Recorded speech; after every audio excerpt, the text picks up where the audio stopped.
हां, स्वागतधारक आमचे मित्र आहेत. थोडी माहिती सांगत आहेत. सांगा ना सर. अपन जब भी महाराष्ट्र में घूमते, अभी एक नई न्यूज़ आई थी यूनेस्को वर्ल्ड हेरिटेज साइट बोल के। तो यूनेस्को वर्ल्ड हेरिटेज साइट में 12 जो फोर्ट्स हैं उनको अभी यूनेस्को वर्ल्ड हेरिटेज में इंक्लूड किया। अब आप अगर वो जाके लिस्टिंग देखोगे तो हर फोर्ट के अंदर सिर्फ उतना एक फोर्ट नहीं है, बड़ी बड़ी प्रॉपर्टीज़ इंक्लूड की है उन्होंने। और उस प्रॉपर्टी में वो कैसे करते हैं, एक एक फोर्ट के अंदर 9-9, 10-10 फोर्ट उन्होंने इंक्लूड किए। तो उसकी वजह से क्या हुआ, बहुत सारे फोर्ट्स जो है वो सारे फोर्ट्स अब प्रोटेक्शन के अंदर है। प्रोटेक्शन मतलब क्या रहेगा, तो उनको अब बाय डिफ़ॉल्ट सरकार किसकी भी रहो प्रोटेक्ट करना पड़ेगा वगैरह। तो उसका अगर आप टाइटल पढ़ोगे तो that title is Maratha military heritage. सारे के सारे फोर्ट्स का बाय डिफ़ॉल्ट नाम उन्होंने क्या दिया है, मराठा मिलिट्री हेरिटेज। तो कोई भी फोर्ट जो भी बनता, किला, अपने मराठी में दुर्ग बोल के छत्रपति शिवाजी महाराज ने शब्द यूज़ करना चालू किए थे। उसके पहले पर्शियन और उर्दू भाषा में किला बोल के शब्द था। तो अभी भी बहुत सारे लोग किला ये शब्द यूज़ करते हैं। अभी दुर्ग बोल के एक शब्द है। तो दुर्ग by default is useful for military purposes by default. तो इसी के कारण वो ऊंचे जगहों पे रहा करते थे। उसके बहुत मल्टीपल रीजंस थे। बेसिक 3 रीजंस अपन उसको बोल सकते हैं कि सबसे पहला रीज़न तो ये है कि कोई भी दुर्ग ऊंचे जगह पे रहने के पीछे का रीज़न था, it should be remote, it should not be very accessible. तो प्रोटेक्शन का एक फीचर वो था। दूसरा, ऊंचे जगह पे रहने के पीछे का एक और रीज़न ये रहता था कि वहाँ से बहुत दूर के एरिया पे नज़र रखना संभव था। और तीसरा सबसे बड़ा रीज़न ये था कि ऊंचे ऊंचे जगहों पे अगर तोफ वगैरह लगा दी, तोफ दाग दी वहाँ से, तो काफ़ी दूर तक तोफ दागी जा सकती थी। तो ये अब इसके भी अलावा भी और बहुत सारे रीज़न्स हैं, लेकिन बहुत सारे रीज़न्स में से ये 3 रीज़न सबसे इम्पोर्टेंट है कि जो ऊंचे जगह पर। अब दुर्गों के अंदर भी वैसे देखे जाए तो अगर आप किताबें पढ़ोगे तो उसके अंदर आपको 3 टाइप्स दिखेंगे। पहला टाइप है जिसको भुईकोट बोलते हैं, मराठी में ये वर्ड्स है। भुईकोट मतलब जो ज़मीन पर बना हुआ है। दूसरा जो है उसको अपन बोलते हैं गिरिदुर्ग। गिरिदुर्ग मतलब जो ऊंचे ऊंचे पहाड़ों पे। फॉर एग्जांपल अब इधर आप देखोगे ये फीचर पे, ओके, वो वहाँ पे देखोगे तो वहाँ पे आपको रायगढ़ दिखेगा, वो जो एंटीना वाला दिख रहा है, ओके। ऐसे अगर देखोगे तो यहाँ पे आपको बहुत सारे ऊंचे ऊंचे इस पे गिरिदुर्ग दिखेंगे। स्पेसिफिकली वेस्टर्न घाट एरिया में आपको बहुत सारे गिरिदुर्ग देखने को मिलते हैं। अब वेस्टर्न घाट एरिया में जैसे गिरिदुर्ग है, पहाड़ों के ऊपर फोर्ट्स बने हुए, वैसे same to same at the same time अब फॉर एग्जांपल अपन राइट नाउ जहाँ पे आए, इट इज़ जस्ट माची। माची का मतलब होता है ऑब्जर्वेशन टावर। अब यहाँ पे आपको 2 दिख रहे हैं, एक है श्रीवर्धन और एक है राजमाची। यहाँ के स्थानिक लोग अब उसको श्रीवर्धन किला और राजमाची किला ऐसे बोलना शुरू कर दिया, but these are observation towers. तो राजमाची बोल रहा, सॉरी, मनोरंजन पे अगर आप चढ़ोगे तो इट इज़ वेरी यूजफुल। वहाँ से जो व्यू दिख रहा, it is very useful to observe the western front, okay. Western front वहाँ से बहुत अच्छे से दिखती है, ओके। और जो श्रीवर्धन है यहाँ से आपको ईस्टर्न फ्रंट बहुत अच्छे से दिखता है। बात ऐसी है कि ईस्टर्न फ्रंट को प्रोटेक्ट करने के लिए ऑलरेडी पहाड़ी बहुत है, लेकिन फिर भी अगर आप ध्यान से देखोगे तो वो वाले एरिया में आपको लोनावाला दिखेगा, okay. That is the nearest possible flat surface जहाँ पे सिटी रह सकती है, ओके। ये इधर के साइड से भी आपको बहुत सारे लोग आ सकते हैं, तो पवना वगैरह ये दिख रहा है। तो इधर के साइड से अगर पवना का अगर एरिया आप ध्यान से देखोगे तो वो मतलब पूना के साइड से आते हैं, लोनावाला भी पूना, ये भी पूना, ये इधर वाले बीच के एरिया में आता। तो यहाँ से अगर कोई भी एनिमी आ रहा, तो कौन से एनिमी आ सकते थे वो ये एरिया में से, तो ये एरिया में से आ सकता था कि अहमदनगर की आदिलशाही थी, निज़ाम शाही थी, ओके। अहमदनगर में पहले निज़ाम शाही थी, फिर आदिलशाही, निज़ाम शाही, मिर्ज़ापुर में आदिलशाही थी। तो ये सारे के सारे इधर से आते थे, वेस्टर्न साइड से, ईस्टर्न साइड से, मतलब जो प्लेटू के ऊपर का ऊंचा जो सरफेस वहीं से आते थे। और जो डेप्थ में से आते थे वो कौन आते थे, तो बाहर से जो स्पेसिफिकली 3 हमारे केवल मराठा साम्राज्य बल के नहीं, तो ये जो अगर अब फॉर एग्जांपल मैं जो आपको बोल रहा था कोंढाना के उसको जाते, तो वो 2200 साल पुरानी है, 2200 साल पुरानी। तो this was one of the very important route of व्यापार, ओके। अब आप देखोगे तो पुराने ज़माने में बॉम्बे नाम का कोई जगह ही नहीं था, जगह था कल्याण नाम का, ओके। और कल्याण पे ही पोर्ट हुआ करते थे पहले। तो कोई भी बाहर से अगर व्यापार आता था, तो 2200 साल पहले की बात कर रहा मैं, I am not talking about right now, okay. तो कोई भी व्यापार का सामान आ रहा है, कुछ भी आ रहा है, तो वो कल्याण पे उतरता था। कल्याण पे उतार के इमीडिएटली अगर किसी को रेस्ट करना है, ओके, अब थोड़ा सा पहले उसके लिए एक बैकग्राउंड लेंगे कि कोई भी केव जो रहती है, केव में दो टाइप की केव रहती है, एक रहती चैत्य और एक रहता विहार।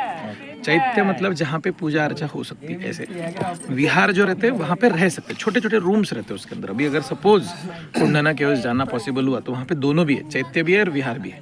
विहार सर वेरी स्मॉल, छोटे छोटे रूम्स रहते हैं जिसमें एक एक आदमी सो सकता है। उनके लिए पत्थर का बना हुआ ये भी रहता, बेड भी रहता।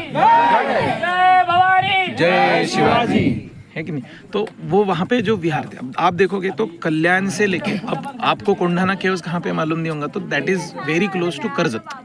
ओके, तो आप ऐसे अज्यूम करके चलो कि कल्याण से जो माल आ रहा एक दिन में रफली करजत तक पहुँच सकता है। तो वहाँ पे वो माल रखते थे, माल रखने के लिए जगह ओपन स्पेस रहता, वहाँ पे रखते थे, वहाँ पे रूम में सोते थे। एक दिन में ऊपर चढ़ाते थे, फिर अगले दिन एक दिन रेस्ट करके 2 दिन रेस्ट करके ऊपर चढ़ाते। ऊपर चढ़ने के बाद दिस इज द प्लेस। अभी आप ऊपर आते वक्त आपने देखा होगा कि बहुत सारे रूम्स थे, छोटे छोटे रूम्स। तो वो जो रूम्स है वो ऐसे ही रेस्ट करने के हिसाब से बने, वो केवल ये वाले रूट पे नहीं है, जो नीचे जा रहे हैं वो वाले रूट पे भी वैसे ही रूम्स है ऐसे। तो फिर तो ये वाले रूम्स के अंदर वो सामान एक दिन में चढ़ाना ही पॉसिबल होता था, उससे ज़्यादा पॉसिबल नहीं होता था। तो सामान चढ़ाते थे, फिर से यहाँ पे रेस्ट करते थे। यहाँ से फिर अगर आप ध्यान से देखोगे तो लोनावाला के थोड़ा सा आगे कारले और भाजा केव्स है, इमीडिएटली वहाँ पे फिर से रेस्ट होती थी। ओके, उसके आगे अगर आप देखोगे तो फिर पूरा फ्लैट सरफेस। फिर अगर जर्नी शुरू की तो फिर खुद के तंबू वंबू लगा सकते हो, जो भी लगा सकते हो वो लगाते लगाते अगली जो केव्स है ऐसी ही यही सीरीज में की केव्स अगर देखोगे तो आपको नगर नहीं, लेण्याद्री केव है, लेकिन लेण्याद्री में कोई रेस्ट नहीं करता था। That was not on the route of व्यापार। ओके, अभी भी अगर आप देखोगे तो धर्मशाला जो बनती है, धर्मशाला 2 ही लोग मेजोरिटी यूज करते हैं, एक है बिजनेसमैन लोग और एक है जो पिलग्रिमेज करने को जाने वाले हैं। तो इसीलिए बाय डिफॉल्ट उस समय पे भी जो केव्स बनती थी, केव्स यानी लेणी जो बनती थी, तो वो यही 2 लोग ज़्यादा यूज करते थे, व्यापारी और क्या नाम है उसका, पिलग्रिमेज वाले लोग। बराबर है, इसीलिए पिलग्रिमेज करने वाले लोगों के लिए चैत्य बनते थे वहाँ पे, और व्यापार वगैरह करने वाले लोगों के लिए विहार बनते थे, ताकि वो वहाँ पे रेस्ट कर सके। अब अगर आप देखोगे तो ऐसे बराबर रेस्ट स्पॉट्स पे ऑटोमेटिकली वहाँ पे केव्स डेवलप हुई है। तो ऐसे नहीं है कि इन्होंने कुछ कैलकुलेट किया या ऐसे, बाय डिफॉल्ट ऐसे कि व्यापारी आता था, फिर बार बार यहाँ पे व्यापारी रेस्ट कर रहे, तो वहाँ के राजा, फिर कभी सातवाहन राजा थे, कभी गुप्त राजा थे, कभी राष्ट्रकूट राजा थे, तो उन्होंने वो केव्स बनवा के ले ली सब। ओके, ऐसे करते करते 2 रूट्स बनते टोटल। ओके, जो कल्याण से ही आते हैं। एक रूट ये जो अपन जो जिस पे राइट नाउ अपन है, दूसरा रूट आता है नासिक के साइड से। दोनों मर्ज होते हैं वेरूळ और अजंता के पास। इसलिए अगर आप देखोगे तो वेरूळ और अजंता पे बहुत ज़्यादा केव, क्योंकि 2 रूट से आने वाला ट्रैफिक वहाँ पे रेस्ट करने वाला है। फिर वैसे ही वेरूळ अजंता से भी आप आगे बढ़ोगे तो एमपी में जाओगे, वहाँ पे बाघ बोल के है, बाघ में केव्स है। ऐसे करते करते उज्जैन तक का रूट आपको पूरा, क्योंकि नासिक में भी पांडव लेनी है बराबर, नासिक साइड में वो वाले रूट की लेनी हो, जैसे ये वाले रूट पे कारले और भाजा है, वैसे नासिक इगतपुरी वगैरह साइड से भी रूट जाता था, तो वो पांडव लेनी उधर है। एलोरा वाले तो दोनों मर्जर स्पॉट पे आते हैं ऐसे। अब बात ऐसे है कि उस टाइम पे ऐसे हाईवे नहीं रहता था। ओके, उस टाइम पे कैसे रहता था कि ये माल लेके जा रहे हैं, एक बना हुआ रास्ता है। ओके, बन गया है, मतलब लोगों के चलने के कारण बना। उनको कैसे पता चल जाता था कि ये साइड में, जैसे अभी गूगल है या प्रीवियसली, कैसे पता चल जाता कि रास्ता कहाँ से जा रहा है? वैसा नहीं है, कैसे रहता था कि ये जो केव्स है ना, ये केव्स इसी के कारण बनी हुई थी। तो केव पे वो जब रुकते थे, तो जैसे अब यहाँ पे अपन रुके हुए, यहाँ पे कोंढाना केव्स के वहाँ पे अगर देखोगे तो नीचे छोटा सा गांव बना हुआ है, गांव पे लोग रहते थे। उनका बिजनेस ही यही रहता था कि जो पिलग्रिमेज वाले लोग हैं, जो ये करने वाले, व्यापार करने वाले लोग हैं, इनको सर्विसेज प्रोवाइड करना और उसके पैसे लेना, ऐसा वाला यही उनका बिजनेस था। वो बोलते थे कि आगे आपको इस दिशा में जाना है, इतना ही बोलते थे। अब यहाँ पे पहुँच गए, यहाँ से वो बोलते थे आगे अब आपको इस दिशा में जाना है।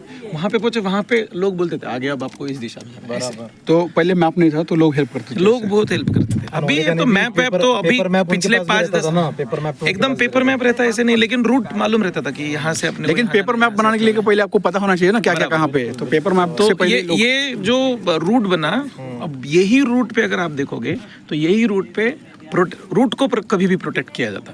इसी के रूट के ऊपर ऑब्जर्वेशन टावर्स, इसी रूट के ऊपर आपको फोर्ट्स, ये सब बने हुए दिखते हैं। तो ये जो है माची, ये ऑब्जर्वेशन टावर है। अगर आप ध्यान से देखोगे तो यहाँ पे बाकी फोर्ट्स की तरह आपको न कोई दरबार वाली जगह दिखेगी, न कोई मार्केट वाली जगह दिखेगी, कुछ नहीं। यहाँ पे रूम्स है, वो रूम्स का भी अगर आप ये देखोगे तो जितना ऊंचा पॉसिबल है उतना ऊंचा उन्होंने रूम बनाने की कोशिश की है।